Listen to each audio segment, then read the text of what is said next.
السلام عليكم ورحمة الله وبركاته.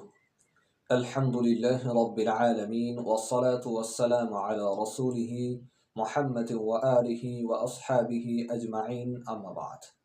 প্রশংসা আল্লাহ সুবহানাহু ওয়া তাআলার জন্য, আলহামদুলিল্লাহ। দুরূদ এবং সালাম বর্ষিত হোক সর্বশেষ ও সর্বশ্রেষ্ঠ রাসূলের উপর সাল্লাল্লাহু আলাইহি ওয়াসাল্লাম। আপনারা দেখছেন রমজানের প্রতিদিন এর পর্বগুলি। আজকে চতুর্থতম পর্ব। আজকের পর্বে আমরা আলোচনা করব ইফতার নিয়ে। ইফতারের গুরুত্ব এবং ইফতার কাকে বলে, এই নিয়ে আজকে সংক্ষিপ্তভাবে আলোচনা থাকছে ইনশাআল্লাহ।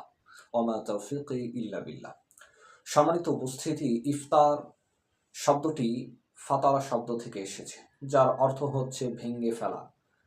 এটি বলা হয় যে রোজা ভেঙে ফেলাকে। পারিভাষিক অর্থে বলা হয় যে আল্লাহ সুবহানাহু ওয়া তাআলার সন্তুষ্টি অর্জনের জন্য সারাদিন সিয়াম পালন করে বা রোজা রেখে সূর্যাস্তের সাথে সাথে হালাল রুজি দ্বারা সিয়ামকে ভঙ্গ করাই হচ্ছে ইফতার। তাহলে আমরা বুঝতে পারলাম ইফতার মানে রোজা ভেঙে ফেলা। কিভাবে ভেঙে ফেলা? যে আল্লাহর সন্তুষ্টি অর্জনের জন্য যে সারাদিন আমরা সিয়াম পালন করেছিলাম, সেই সিয়ামকে সঠিক সময়ে তথা সূর্যাস্তের সাথে সাথে হালাল রুজি দিয়ে ভঙ্গ করাকে সিয়াম বলা হয়। সিয়ামের গুরুত্ব অনেক রয়েছে। সিয়াম এবং ইফতারি করার গুরুত্ব অনেক বেশি রয়েছে। সিয়ামটা আমরা সারাদিন রাখলাম, এই সিয়ামটা কতটুকু আমরা গুরুত্বের সাথে আদায় করেছি, পালন করেছি, সেটা আমাদের নির্ভর করে ইফতারির সময়। তথা ইফতারি যদি আমরা তাড়াহুড়ো করে সঠিক সময়ে এবং সঠিক নিয়মে গুরুত্ব সহকারে আমরা ইফতার করি, তাহলে বোঝা যাবে যে সারাদিনের সিয়ামটাও আমরা খুবই গুরুত্ব দিয়েছি। তাই ইফতারির সময় যে আমরা 2-3 মিনিট পরে আরও অপেক্ষা করি, সময় হয়ে যাওয়ার পরেও যে সতর্কতামূলক 2-3 মিনিট, এই 2-3 মিনিট চলবে না। তথা যেই নির্ধারিত সময় দেওয়া আছে সেই নির্ধারিত সময়ে আমাদের ইফতারি করতে হবে। সম্মানিত উপস্থিতি, আসুন আমরা হাদিসগুলো থেকে জানার চেষ্টা করি। ওমর রাদিয়াল্লাহু তাআলা আনহু থেকে বর্ণিত বুখারী এবং মুসলিম গ্রন্থে হাদিসটি এসেছে। বিশ্বনবী সাল্লাল্লাহু আলাইহি সাল্লাম বলছেন, ইযা আকবালা আল-লাইল মিন হাহুনা ওয়া আদবারা আন-নাহার মিন হাহুনা ওয়া গারাবাতিশ শামস, যে যখন পূর্ব দিক থেকে রাত্রের অন্ধকারটা নেমে আসবে এবং পশ্চিম দিকে সূর্যটা ডুবে যাবে, ফাকাদ আফতারা সাইম, ওই সময় সিয়াম পালনকারী ব্যক্তি ইফতার করবে। তাহলে বোঝা যাচ্ছে যে যখন সূর্য ডুবে যায় তখনই সায়েম ব্যক্তি বা রোজাদার ব্যক্তি ইফতার করবে, দেরি করবে না। আবু হুরায়রা রাদিয়াল্লাহু তাআলা আনহু থেকে বর্ণিত হয়েছে, আবু দাউদ এবং ইবনে মাজার গ্রন্থে হাদিসটি এসেছে। বিশ্বনবী সাল্লাল্লাহু আলাইহি সাল্লাম ইফতারের গুরুত্ব সম্পর্কে বলতে গিয়ে বলছেন যে লা ইয়াজালুদ দীনু যাহিরাম মা আজ্জালুন নাসুল ফিত্র, যে মানুষ ততদিন পর্যন্ত দিন বিজয়ী থাকবে যতদিন পর্যন্ত মানুষেরা তাড়াতাড়ি ইফতার করবে। সুবহানাল্লাহি ওয়া বিহামদিহি, মানে তাড়াতাড়ি ইফতার করাটাও দিন বিজয়ের অন্তর্ভুক্ত। এটা বিশ্বনবী সাল্লাল্লাহু আলাইহি সাল্লাম বলছেন।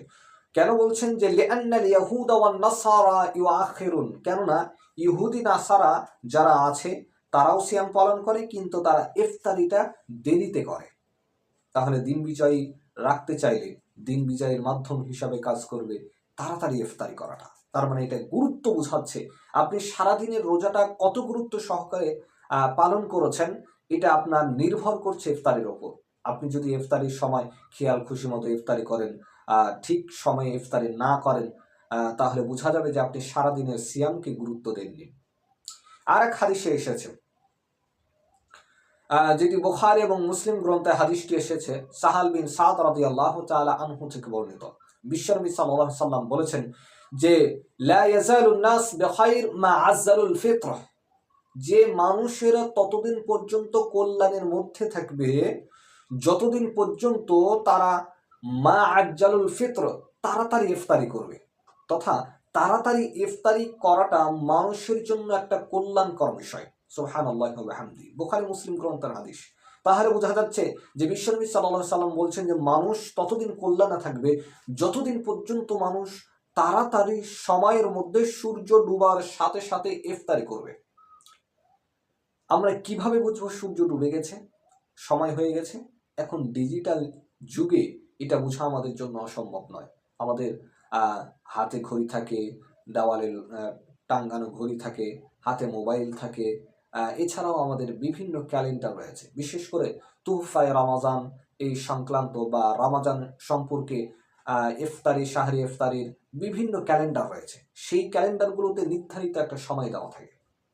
তো আপনি দেখবেন সেখানে সময় কি দেওয়া আছে, যেটা সময় দেওয়া আছে সেই সময় আপনাকে ইফতারি করতে হবে। তবে আপনি ক্যালেন্ডারটা খেয়াল করতে হবে যে এটা কোথাকার, কারা তৈরি করেছে, এই সময়গুলো ঠিক আছে কিনা। অনেক সময় দেখা যায় যে 2-3 মিনিট বেশি করে দেওয়া থাকে, ওই 2-3 মিনিট পরে ইফতারি করা যাবে না। আপনাদের এই সময়টাও খেয়াল রাখতে হবে। সম্মানিত উপস্থিতি, আরেকটি হাদিস এসেছে যে কানা আসহাবু মুহাম্মাদিন সাল্লাল্লাহু আলাইহি ওয়াসাল্লাম আসরাআন নাসি ইফতারান ওয়া আবতাউ সুহুরান, যে বিশ্বনবী সাল্লাল্লাহু আলাইহি সাল্লামের সাহাবীগণ এমন ছিলেন যে তারা দ্রুত ইফতারি করতেন এবং দেরিতে সাহরি করতেন, তথা ইফতারির সময় হলে তারা দ্রুত ইফতারি করতেন। এটা বিশ্বনবী সাল্লাল্লাহু আলাইহি সাল্লামের আদেশ যেহেতু ছিল, তাই সাহাবীগণ ইফতারির সময় কোনো ধরনের দেরি করতেন না। এছাড়াও তারা সাহারিটা দেরি করে করত, তথা যেই নির্ধারিত সময় আছে সেই নির্ধারিত সময়ের একটু আগে শেষ করতেন। তারা অনেক আগে সাহারি খেয়ে ঘুরে বেড়াতেন বা ঘুমিয়ে যেতেন, এরকম তারা করতেন না।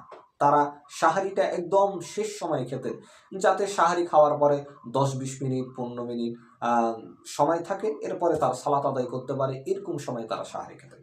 তো সম্মানিত উপস্থিতি, আমরা বুঝতে পারলাম যে ইফতারের গুরুত্ব কতটুকু। তাই আমাদেরকে ইফতার সময় মতো এবং সময়ের মধ্যে সূর্য ডুবার সাথে সাথে আমাদের ইফতারি করতে হবে। ইফতারির সময় কি দোয়া করবে এই নিয়ে অনেক মতভেদ আছে। আর আমাদের সমাজে একটি দোয়া প্রচলন আছে, আল্লাহুম্মা লাকা সুমতু ওয়া আলা রিজকিকা আফতারতু। এই দোয়াটি জয়ীফ, এই জন্য আমরা সহি দোয়াগুলো পড়ার চেষ্টা করব। দোয়া কি পড়বেন ইফতারির সময়? বিসমিল্লাহ বলে ইফতারি শুরু করবেন। ইফতারি বিসমিল্লাহ বলে শুরু করবেন এবং আলহামদুলিল্লাহ বলে শেষ করবেন। আর একটি দোয়া পড়বেন, সহি দোয়া, যেটি ইফতারি করার পরে। সেই দোয়াটি হচ্ছে যাহাবা যামাউ ওয়া বাতাল্লাতিল উরুকু ওয়া সাবাতাল আজরু ইনশাআল্লাহ। পিপাসা দূরীভূত হলো, শিরা উপশিরাগুলো সিক্ত হলো, আল্লাহ চাহিত সওয়াব অর্জন হলো। এই দোয়াটি ইফতারি করার পরে এই দোয়াটি পড়বেন। আর যে দোয়াটি আল্লাহুম্মা লাকা সুমতু ওয়া আলা রিজকিকা আফতারতু প্রচলন রয়েছে, এই হাদিসটি জয়ীফ। তো আমরা দুর্বল হাদিসটি বা জয়ীফ হাদিসটির প্রতি আমল না করে যেই সহিহ হাদিসগুলো পেলাম, বিসমিল্লাহ বলে শুরু করা, আলহামদুলিল্লাহ বলে শেষ করে শেষে আবার যাহাবা জামাউ ওয়া বাতাল্লাতিল উরুকু ওয়া সাবাতাল আজরু ইনশাআল্লাহ, এই দোয়াটি পড়া, এগুলোই হচ্ছে সহিহ। তাই আমরা চেষ্টা করব এই দোয়াগুলো পড়া। এবং ইফতারির সময় কি খাবেন? বিশ্বনবী সাল্লাল্লাহু আলাইহি সাল্লাম ইফতারি শুরু করতেন একদম টাটকা খেজুর দ্বারা। যদি টাটকা খেজুর না থাকে তাহলে যে শুকনো খেজুর আছে সেই শুকনো খেজুর দ্বারা ইফতারি শুরু করতেন। আবার সেই শুকনো খেজুরও যদি না থাকে তাহলে বিশ্বনবী সাল্লাল্লাহু আলাইহি সাল্লাম পানি খেয়ে ইফতারি করতেন। আবার দেখা যাচ্ছে যে এমন সংকট যে পানি নাই, অথবা এখন সাথে বর্তমানে উপস্থিত নাই, পানি পাওয়া যাবে তবে তাড়াহুড়োর মধ্যে পানি পাচ্ছি না, তাহলে যে খাবার আছে সেই খাবার দিয়ে আমরা শুরু করতে পারি। তবে সর্বপ্রথম আমাদের চেষ্টা করতে হবে টাটকা খেজুর দিয়ে, না পারলে শুকনো খেজুর, না পারলে পানি পান করে, আর তাও যদি না থাকে তাহলে যে খাবার আছে সেই খাবার দিয়ে আমরা ইফতারি করার চেষ্টা করব। তাই আসুন আমরা ইফতারি সময়ের মধ্যে দ্রুত করার চেষ্টা করি। সতর্কতামূলক যেই 2 থেকে 3 মিনিট সময় দেওয়া হয় এটা অনুচিত, এটা অবশ্যই ঠিক নয়। যেহেতু নির্ধারিত সময় আমরা পেয়ে যাচ্ছি মোবাইল, ক্যালেন্ডার, ঘড়ির মাধ্যমে, তাই আমরা সেই নির্ধারিত সময়ে ইফতারি করব ইনশাআল্লাহ। আল্লাহ সুবহানাহু ওয়া তাআলা আমাদের রোজাগুলো, সিয়ামগুলো কবুল করবেন, এই আশা আল্লাহ সুবহানাহু ওয়া তাআলার দরবারে আমরা রেখে আজকের আলোচনা আমরা শেষ করছি। আসসালামু আলাইকুম ওয়া রাহমাতুল্লাহি ওয়া বারাকাতুহু।